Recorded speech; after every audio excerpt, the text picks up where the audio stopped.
Akkam jirtu kabajamtootaa fi jaallatamtoota maatii chaanaalii keenya.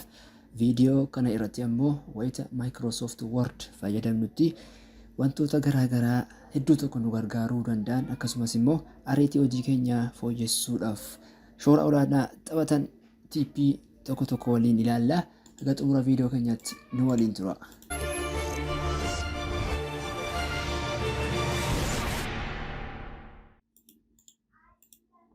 Jalqaba irratti egaa kompiitara keenya irraa Microsoft Word ni banna. Itti aansuudhaan kan jalqaba nutti ilaallu kana dookumentii haaraa bannu. Dookumentii haaraa bannee jalqaba kana irratti kan nuti ilaallu Microsoft Word kana fayyadamuudhaan faayila PDF'dhaan jiru tokko akkamiin gara editable yookaanis edit gochuuf akka nu gargaaru gara Word'iitti akkamiin deebisuu akka dandeenyu waliin ilaalla. Jalqaba irratti faayilicha PDF isaan isinitti agarsiisa.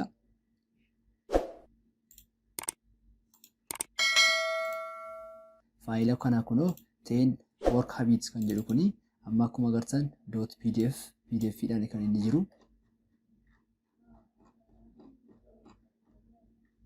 Faayila kana akkamiin gara Word'iitti akka deebisuu dandeenyu isinitti agarsiisa. Jalqaba irratti Microsoft Word keessan erga bantanii booda itti aansuudhaan insert kan jedhu kana irra keessoo kana insert kan jedhu keessa seentu. Insert kan jedhu kana keessa ergi seentanii booda as gara mirgaa kana taabii text jedhu kana bira kan argamu object kan jedhutu jira. Isa bira mallattoo drop down kanatti bu'uudhaan text from file kan jedhu kana filanna. Itti aansuudhaan gara kompiitara keenyaatti wayita nu geessu faayila PDF'dhaan jiru kasila isinitti agarsiise kana ni filanna. Insert goona.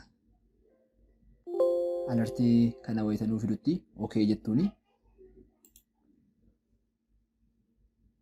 Kunoo amma akkuma agartan kana kallattumaan faayila sila PDF'dhaan ture haala ajaa'ibaatiin gara Word'iitti naaf deebiseeti jira. Amma kana akkan barbaade godhee edit gochuu ni danda'a. 10 kan ture kana gara 12tti guddisuu ni danda'a. As biratti barreeffamuu barbaade itti dabalee yookiin keessaa immoo kan jiru hir'isee edit godhee akkanaaf ta'utti save gochuu ni danda'a. Ergiin kana hunda waan barbaade ergiin jijjiiree booda akkanaaf ta'utti kompiitara kiyya irratti save gochuu danda'a jechuudha. Kana fakkaata. Egaa kun mala jalqabaati. Malli inni lammaffaan immoo faayila PDF kara Word'iitti deebisne kana Word'icha ergi akka nuuf ta'utti yookiin immoo akka barbaannetti ergi edit goonee booda akkamitti gara PDF'tti deebisne jijjiirraa kan jedhu yoo ta'e ammoo kuni kasila PDF'dhaan ture gara Word'iitti kanan deebisidha. Ergasii immoo kanan edit godhedha. Keenyaaf as biratti updated jedheen itti dabala. Save ergi gootanii booda faayil kan jedhu irra dhuftu menuu keessaa itti aansuudhaan export kan jedhu as biraa argattu.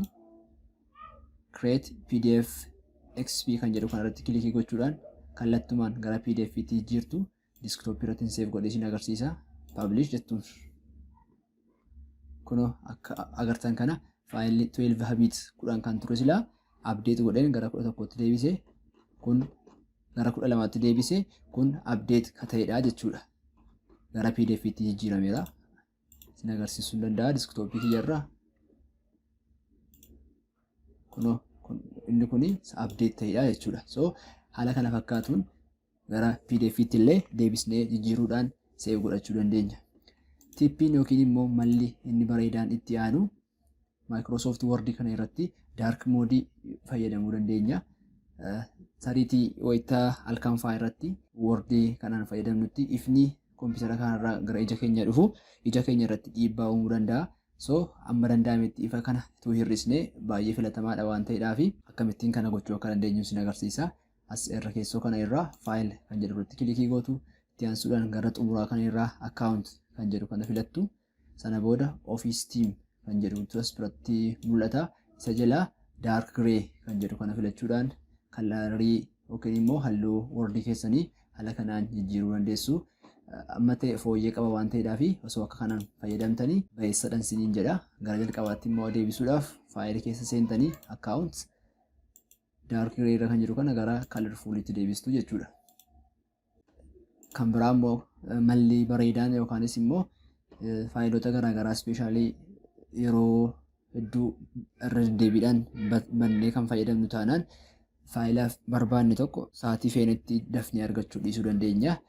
So rakkoo kana immoo furuudhaaf maal goona faayila barbaanne tokko yookiin dookimentii barbaanne tokko piin gochuu dandeenya Microsoft Word irratti. Kana gochuufis as faayil kan jedhu kana keessa deemna. Itti aansuudhaan recent kan jedhu kana irratti faayila nuti dhiyeenya kana irratti dhimma itti ba'aa jiru yookaanis irratti hojjechaa jiru asitti liisti nuuf godha. Piindi kan jedhu kana jala galle immoo faayilota piindi ta'an asitti nuuf baasa. Hagammaatti kanan piin godhe hin qabu waan ta'eedhaaf duwwaadha. Recentii kanatti deebi'een fakkeenyaaf 12 work habits kan jedhu kanaan piin gochuu barbaade as biraa piin kan jettu kana mallattoon piinii kun jira. Isarratti kilikii godha. Kallattumaan piin ta'ee jira.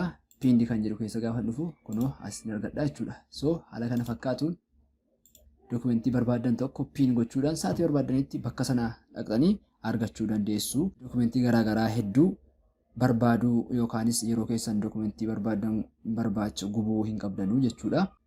Inni biraan kanan isinitti agarsiisu Microsoft Word kana irratti inni kun xiqqoo intarneetii isin barbaachisuu danda'a. Wayita fayyadamtanitti language translationii kan isinitti agarsiisu. Kana jechuun afaanota muraasa afaan tokkorraa gara afaan biraatti translate gochuudhaaf Microsoft Word kun ni gargaara. Kanas akkamittiin goona yoo jenne fakkeenyaaf jalqaba wanta translate gochuu barbaanne as keessanii filannaa jechoota fakkeenyaaf kanaan translate gochuu barbaade jalqaba select godha. Itti aansuudhaan review kan jedhu kana irratti kilikii godha. Sana booda translate kan jedhu kanas bira argattu irratti kilikii gochuudhaan filannoolee nuuf dhufan keessaa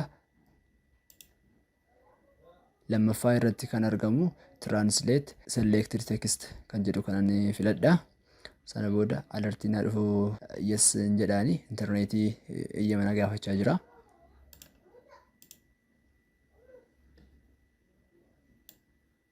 Sana booda akkuma agartan kana afaan Ingiliffaarraa gara afaan Arabikiitti naaf translate godheetii jira. By default afaan Arabikiitti filatamee ture. Afaan hedduutu as keessa jiru. Kana keessaa kan barbaadan filattanii gara sanaatti barreeffama kana jijjiiruu dandeessu. Barreeffama afaan biraatiinis immoo jiru fiddanii bakka kanatti gara afaan Ingiliffaatti illee jijjiirrachuudhaan itti fayyadamuu dandeessu. Google Translate fayyadamuun akkuma jirutti ta'e Microsoft Word kana irratti illee mala kana fayyadamuu ni dandeenya. Egaa guyyaa har'aatiif sagantaa nuti qabannee isiniif dhiyaanne kana fakkaata. Sagantaa itti aanuun hanga wal agarrutti turtii gaarii isiniif hawwina. Galatooma.